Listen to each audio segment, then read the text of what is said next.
Jimmy Garoppolo's performance. I'd like to talk about it the day after. I mean, the day of analysis was what a heroic performance. Ended a 4-game losing streak. Did it on his hometown. There was a lot of emotion and sentimentality in the analysis. That's gone today. It's the day after, and now we can sort of analyze it dispassionately like we would any other start.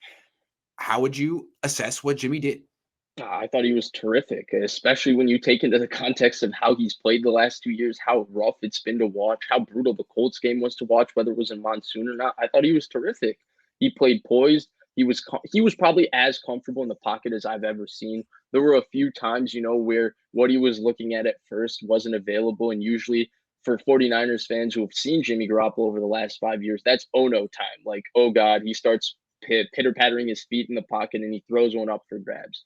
He made a few plays where he got outside of the pocket. The first one on 3rd and 23 to Mo Sanu. Then there was the one to Ayuk rolling to his right on the second drive. He made a few plays. We've been critical of Jimmy Garoppolo, and I don't think that his performance yesterday changes anything in terms of what I still feel about him as a quarterback and how good he is. But he was terrific yesterday. I don't think there's any doubt of that. I think if he played the way he played yesterday and he stayed healthy, then there wouldn't be a Trey Lance behind him and nobody would have issues with his price. I mean, maybe you would still have issues with this price tag, but given all of that, I thought he was terrific yesterday. I really did. Yeah, I gave him an A. I thought he was terrific too. And I think it's actually interesting to go back and just remember how the game unfolded because they won, and he played really well in the second half. And I think you kind of forget, or at least I forgot, what happened in the first half. He didn't play well in the first half. He had some moments, but at the end, at halftime, they were down 13-9, and his quarterback rating was 81. And that was with the 50-yard throw to Debo. So the way I remembered it was, I mean, going back the next day was they were down 13-6. Hold on. So here's how the second quarter unfolded. Justin Fields throws that touchdown pass to Jesse James. They're up 10-3. Then the Niners get the ball and they're moving the ball down the field. Jimmy hits Brandon Ayuk for 23. He hits Debo for 16. Elijah Mitchell runs for 3. And then they get 2nd and 7. Jimmy misses Jennings. Then the next pass, he misses Sanu, and they kick a 52-yard field goal and make it. That sets up, they're down 10-6, and that sets up a long field goal drive for the Bears. I'm sorry, I'm rambling. But during this field goal drive, I'm sitting next to Kyle Posey in Chicago, and he's brilliant. He sees things I don't see. So he taps me. He says, Fantastic. He's so good. He taps me, he says, look at Kyle right now. He said, Kyle has been talking to Jimmy the last 4 plays. He's not watching the game. And it was like genius of yes. And I didn't see it. And his takeaway was, why are you not watching the game? Your defense is on the field and they're giving up a long drive and you're talking to Jimmy. He saw it. So today I get more information from a source, not Kyle, saying that they heard what Kyle said. And hold on, I have it written down. He's apparently, according to the source, said, this is simple shit. Can you do this to Jimmy? This was right before that drive with 2 minutes left. So this is late in the second half. The Niners they get the field goal. The Niners are down 13-6. So they're down 7 with the ball. And at this point, there's no guarantee that they'll get any points on this drive. And from what I saw him having a heated conversation. I saw Trey Lance warming up. Saw Trey Lance warming up, and according to my source, he heard Shanahan say, "This is simple shit. Can you do this?" So really, I mean, he did play terrific, but not in the first half. And I think his job was on the line right there. Like if he had gone 3 and out and they had gone into halftime down 7, it would have been so easy for Kyle to make the switch at that point. And I do think we say terrific because we have a frame of reference with Garoppolo on what we've seen the last few years. Like if this is a normal quarterback performance for a guy that's been in the year for 8 years and whatever, that's like even the throw to first Debo, half right? was bad, and then the second half, dude, he got an 83-yard completion off on 3rd and 20.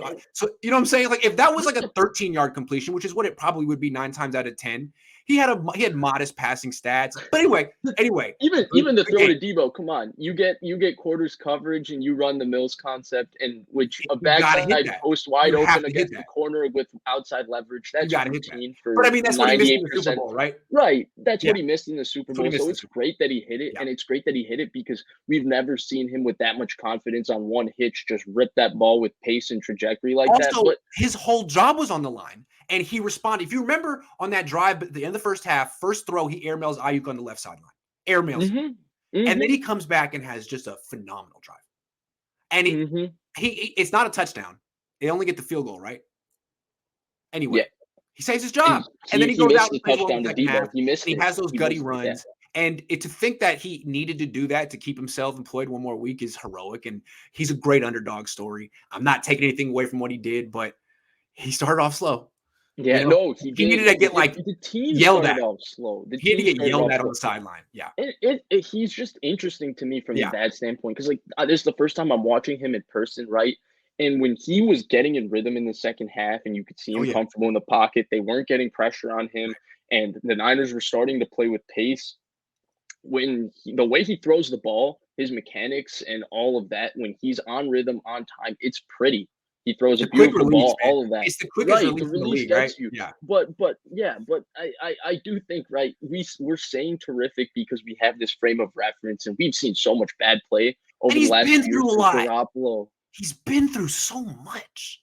You know what I mean? And it's like, oh, redemption story. Like, yeah, of course. But you could look at it other ways. I don't think it's a redemption story, honestly. Yeah. Like, It's a little sentimental. A little sentimental. like that's why I said, And let's see how he don't plays next expect. week. It was a Right, Bears. I'm not Yeah. changing how I Yeah. feel about him or anything I've That's said how I about him, but Yeah. with the frame of reference of last week, and no Khalil Mack for sure, but Akeem Hicks is still one of the better interior defensive Hell of a linemen in player. football. And Robert Quinn, Robert even though Quinn. Trent Williams really made him his baby yesterday, he's a great player. Roquan Smith's fantastic, but he played well. He played really well. He did really play well. He took it right up to the brink. He needed to get chewed out, but I mean, he responded. He always does, right? You can't get rid of Jimmy Garoppolo. You can think about it. You can fantasize about it, but it never actually happens. Now, that's why 4 years from now we've discussed it, and he's still here.